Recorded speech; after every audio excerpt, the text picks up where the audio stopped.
देखो, अगर तुमने एवेंजर्स डूम्सडे का स्टार कास्ट अनाउंसमेंट टीजर देखा है तो तुम्हारे मन में एक सवाल जरूर आया होगा कि इस पूरे टीजर में वांडा है कहां? क्या मार्वल की जो one of the finest super hero है, क्या वो इस मूवी में नहीं होगी? वेल, जो इसका आंसर है वो बहुत ही सिंपल है कि एवेंजर्स डूम्सडे का पॉसिबल वांडा के बिना हो पाना बहुत मुश्किल है। अब इस बात को इस तरीके से समझा जा सकता है कि वांडा एवेंजर्स से ज्यादा डूम के लिए बहुत बड़ा रोल प्ले करती है।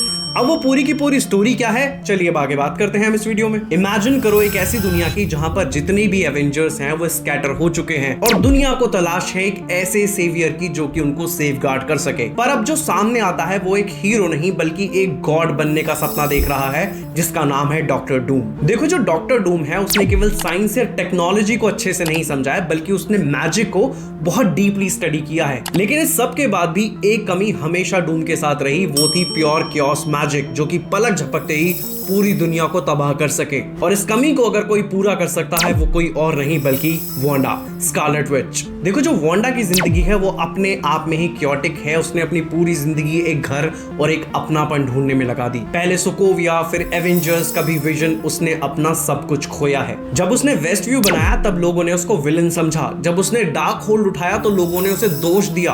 हर वक्त हर जगह लोग या तो उसे यूज करना चाहते थे या फिर उससे डरते थे। और फिर आता है एक ऐसा आदमी जो कि रिस्पेक्ट करता है सिर्फ और सिर्फ पावर को।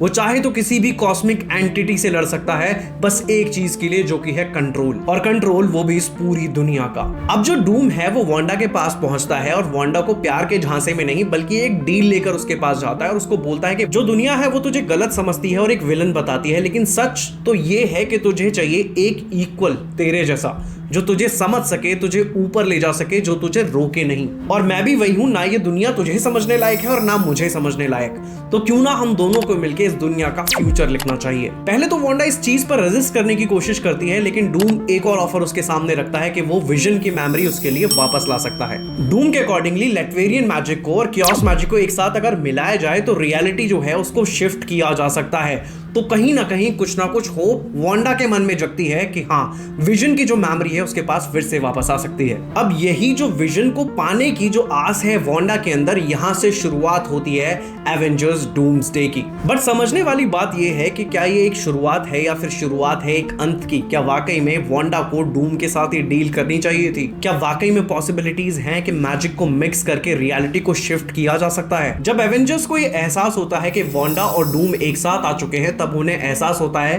कि एक सुपर विलन की जोड़ी नहीं बल्कि एक सुप्रीम फॉर्चून पावर की एक जोड़ी है जो कि रियलिटी को रीराइट कर सकते हैं। अब जो डॉक्टर स्ट्रेंज है वो वांडा को वार्न भी करता है कि जिस रास्ते पर तू जा रही है that is not actually a right path for you, बल्कि वो डूम का एक सुपर प्लान है जो कि अपने मकसद के लिए बस तुझे यूज कर रहा है। और फिर यहाँ पर आता है एक बहुत बड़ा प्लॉट ट्विस्ट जहां पर वांडा डॉक्टर स्ट्रेंज को कहती है कि क्या तुम्हें लगता है कि सच में डूम ने मेरा कंट्रोल कर लिया है? डॉक्टर, तुम मुझे अंडर एस्टिमेट कर रहे हो, मैंने भी सीख लिया है कब और कैसे किसी का कंट्रोल लेना है। पर डॉक्टर डूम भी कम चालाक नहीं है, उसे बहुत अच्छे से पता है कि वांडा अगर क्वीन भी हो सकती है तो उसके साथ साथ वो पॉन भी हो सकती है। वो बस वेट कर रहा है एक ऐसे मोमेंट का जब वांडा उस पर भरोसा करे और उस टाइम आने पर जो उसका क्योस मैजिक है वो स्टील करके सुप्रीम गॉड बन सके। और फिर आता है एक ऐसा मोमेंट जहां पर वांडा और डॉक्टर डूम एवेंजर्स के सामने खड़े होते हैं। थॉर का जो हैमर है वो कहीं और जाकर पड़ता है, कैप्टन मार्वल अपनी पावर खो देती है और डॉक्टर स्ट्रेंज अपना मैजिक नहीं चला पाता। और चीजें यही नहीं रुकती, जब क्योस मैजिक को डूम एब्जॉर्व करने की कोशिश करता है तो वांडा यहां पर रिटेलिएट करके डूम के अगेंस्ट खड़ी हो जाती है और यहां से स्टार्ट होता है डूम्स के डिस्ट्रक्शन का। And at this point doctor Doom battlefield छोड़कर भाग जाता है। अब वांडा का एवेंजर्स के अगेंस्ट चले जाना और डॉक्टर डूम के भी अगेंस्ट चले जाना अपने आप में बहुत सारे सवाल खड़े करता है कि क्या सच में वांडा एवेंजर्स के साथ अब वापस आएगी या फिर शुरुआत होगी एक और मल्टीवर्सल गॉड की।